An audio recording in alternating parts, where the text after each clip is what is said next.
a pattern here. This is my fifth YouTube video. Yeah, I did a couple of YouTube videos ages ago and they did quite well, but I felt very self-conscious, so I thought I'd overcome my fear of YouTube videos by doing some more YouTube videos. Let me know how I'm getting on. My husband had a go at me because last time my bed was unmade. Sorry about that. Today I wanted to talk about Pixi skincare. So you might have heard of the brand Pixi Beauty. They do a lot of makeup products, and they've got beautiful packaging. They've been around for quite a while and they're pretty commonplace in British stores. They're in Marks and Spencer's and Boots. They're all over the place. And is their skincare any good? Let's find out. So I'm on the Pixi PR list, so all the products shown are PR samples. Well, thank you very much, Pixi. I don't know why you're being so kind to me, but thank you. So I have definite favourites and some products that I'm not awfully keen on, but the ones I like, I really like. So I'm gonna show you a few of those today, and so you'll know which ones to pick for yourself. So my issue with some of the Pixi products is that they tend to put fragrance in quite a lot of them, which is not my favourite thing. You know, a lot of people don't mind having fragrance in their skincare and they find that it's just part of the overall experience of having lovely skincare time. But I could go on and on and on about why I don't think it's a good idea. But, you know, for pretty much anyone, fragrance is highly allergenic. You know, you may end up with a horrible allergy to something that you wouldn't have had just because you've been applying it to your face for a long time. It can make your skin dry and irritated and cause pigmentation. That's a definite issue that people have with it, and you wouldn't even know why you were getting the pigmentation. It would just sort of appear slowly over years and years and years. So yeah, having said that, one of the products that I do quite like is the Pixi Glow Mist, mainly because I find it quite hard in Britain to find hydrating mists in our shops.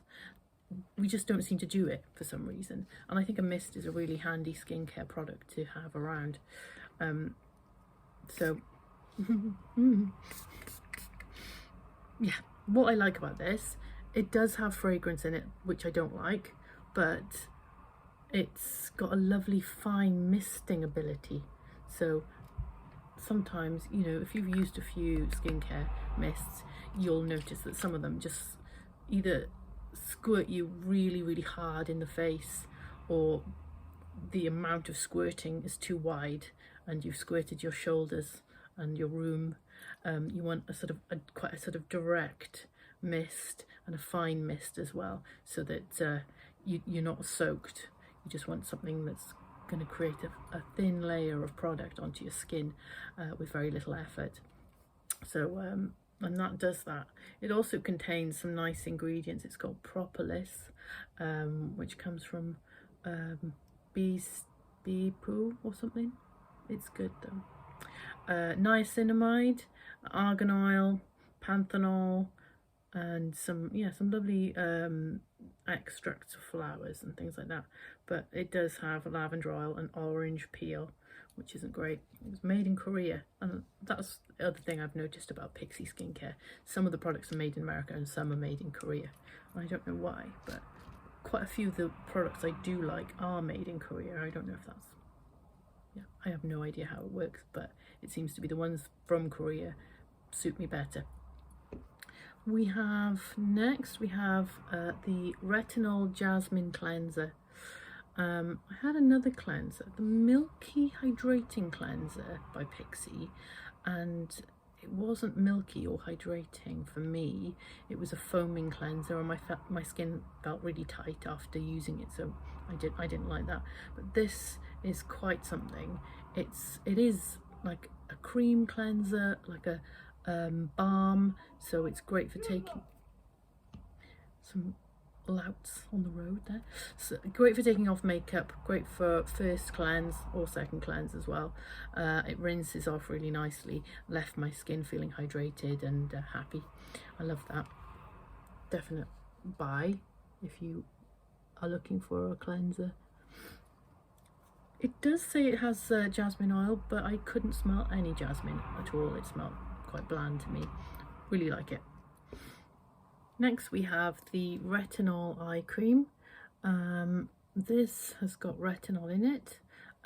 It has no fragrance, thank God. You don't want to put that next to your eye.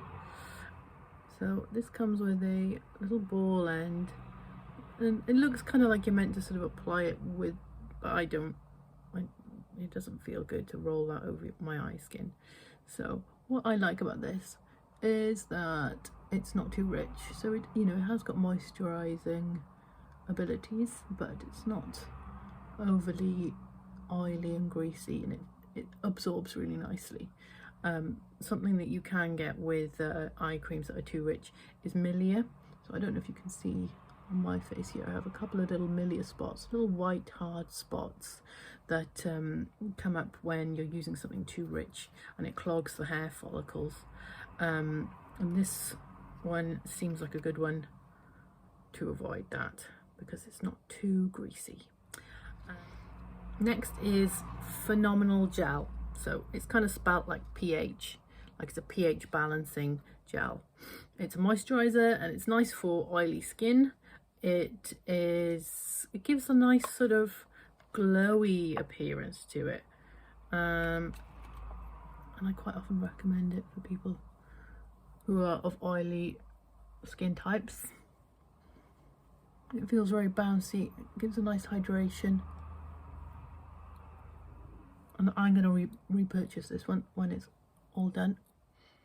I think it's got some acid ingredients into it for pH balancing, because that's really important if you've got acne prone skin.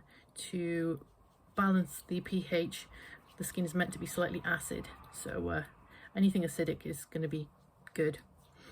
Next, so lastly, I have the Hydrating Milky makeup remover, and it is in one of those thingies.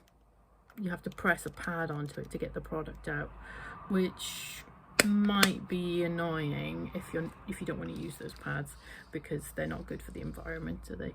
I do have some reusable pads that are quite handy, and I guess you could just use some muslin or bits of cotton instead of cotton wool. So this one's got coconut, and some of the Hydrating Milky range has coconut oil in it, which isn't great because that's quite clogging for your pores. This one's got coconut water in it, and it's got all sorts of lovely things. Bifida ferments, so ferments which are hydrating for the skin, and willow bark extract, which is meant to be good for declogging pores. Yeah, lots of nice ingredients, no fragrance, no alcohol. And I use it kind of like a toner, so if I've had a lot of makeup on and I've cleansed, I think everything's okay. I just run that over as well, just to sort of make sure that I've got all the scraps of makeup off my face. And I think that's everything from my loved collection from Pixi.